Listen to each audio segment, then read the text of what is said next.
ಹೆತ್ತ ತಾಯಿ ಅಂತ್ಯ ಸಂಸ್ಕಾರಕ್ಕೂ ಬಾರದ ಮಕ್ಕಳು. ಬೆಳಗಾವಿಯಲ್ಲಿ ಅಮಾನವೀಯ ಘಟನೆ.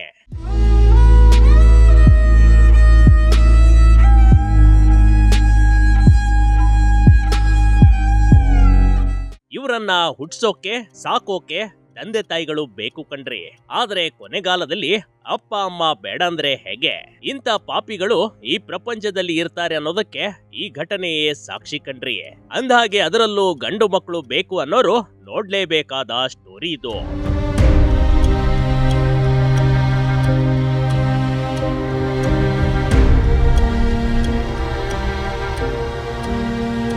ಎಷ್ಟೋ ಜನರಿಗೆ ತಂದೆ ತಾಯಿನೇ ಇರೋದಿಲ್ಲ. ಅಂತವರಿಗೆ ಅಪ್ಪ ಅಮ್ಮ ಬೇಕಂದ್ರೂ ಸಿಗೋದಿಲ್ಲ ಕಣ್ರಿ. ಆದ್ರೆ ಇದ್ದವರು ತನ್ನ ಪೋಷಕರನ್ನ ವೃದ್ಧಾಶ್ರಮಕ್ಕೆ ಸೇರಿಸಿ ಕೈ ತೊಳೆದುಕೊಳ್ತಾರೆ. ಇಲ್ಲೂ ಕೂಡ ಬೆಳಗಾವಿ ತಾಲೂಕಿನ ಮಾರಿಹಾಳ ಗ್ರಾಮದಲ್ಲಿ ಮನಮಿಡಿಯುವ ಘಟನೆಯೊಂದು ನಡೆದು ಹೋಗಿದೆ. ಹೀಗೆ ಅನಾಥ ಶವವಾಗಿ ಮಲಗಿರೋದು 68 ವಯಸ್ಸಿನ ವೃದ್ಧೆ ಆಂಜನಾ ಧಾಮನೆ ಕಣ್ರಿ. ಕೊನೆಗಾಲದಲ್ಲಿ ಅಗ್ನಿಚಿತೆಯನ್ನ ಹೆತ್ತ ಮಕ್ಕಳು ಇಡಬೇಕು. ಆದ್ರೆ ಈ ತಾಯಿಗೆ 2 ಗಂಡು ಮಕ್ಕಳಿದ್ರು. ಅನಾಥವಾಗಿ ಜೀವನದ ಕೊನೆಯ ಪಯಣ ಮುಗಿಸಿದ್ದಾಳೆ ನೋಡಿ.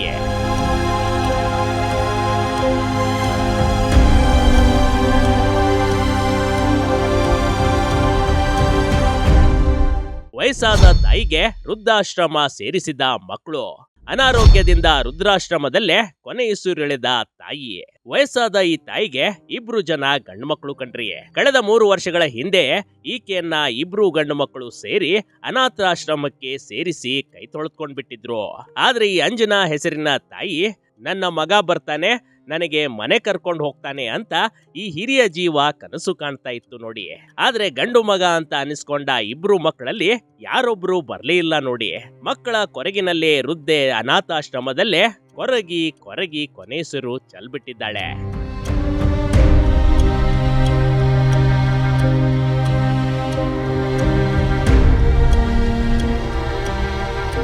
ವೃದ್ಧಾಶ್ರಮದಿಂದ ಮಕ್ಕಳಾದ ಶ್ರೀಕಾಂತ್ ಮಹೇಶ್ಗೆ ಕರೆ ಮಾಡಿದ್ರು. ಅಂತಿಮ ಸಂಸ್ಕಾರವಾದ್ರೂ ನೆರವೇರಿಸಿ ಅಂತ ಕರೆ ಮಾಡಿದ್ರೆ ನೀವೇ ಮಾಡ್ಕೊಳ್ಳಿ, ನಾವು ಬರಲ್ಲ ಅಂತ ಮಕ್ಕಳು ಫೋನ್ ಕಟ್ ಮಾಡ್ಬಿಟ್ಟಿದ್ರು ನೋಡಿ. ಸ್ಮಶಾನದಿಂದ ಕೇವಲ ಅಳತೆ ದೂರದಲ್ಲೇ 2 ಮಕ್ಕಳ ಮನೆ ಇದೆ. ಆದ್ರೂ ತಾಯಿಯ ಮುಖದರ್ಶನವಾಗ್ಲಿ ಅವರ ಚಿತೆಗೆ ಬೆಂಕಿ ಇಡಲು 2 ಮನಸ್ಸು ಮಾಡ್ಲೇ ಇಲ್ಲ. ಕೊನೆಗೆ ಸಮಾಜ ಸೇವಕರಾದ ಶಂಕರ್ ಪಾಟೀಲ್, ಗಂಗಾಧರ್, ನಿಸಾರ್ ಅಹಮದ್ ತಂಡದಿಂದ ಮಾನವೀಯತೆ ಸತ್ತಿಲ್ಲ, ಇನ್ನು ಜೀವಂತ ಇದೆ ಅಂತ ತೋರಿಸ್ಕೊಟ್ಟಿದ್ದಾರೆ.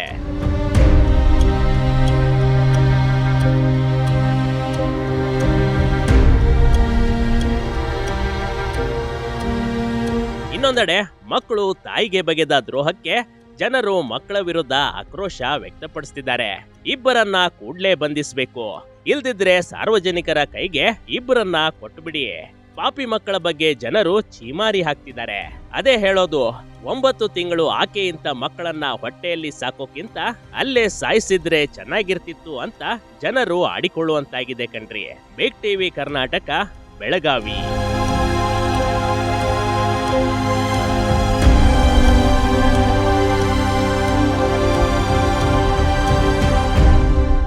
ಬಿಗ್ ಟಿವಿ ಕರ್ನಾಟಕ ಯೂಟ್ಯೂಬ್ ಚಾನಲ್ಗೆ ಈಗಲೇ ಸಬ್ಸ್ಕ್ರೈಬ್ ಮಾಡಿ. ಧನ್ಯವಾದಗಳು.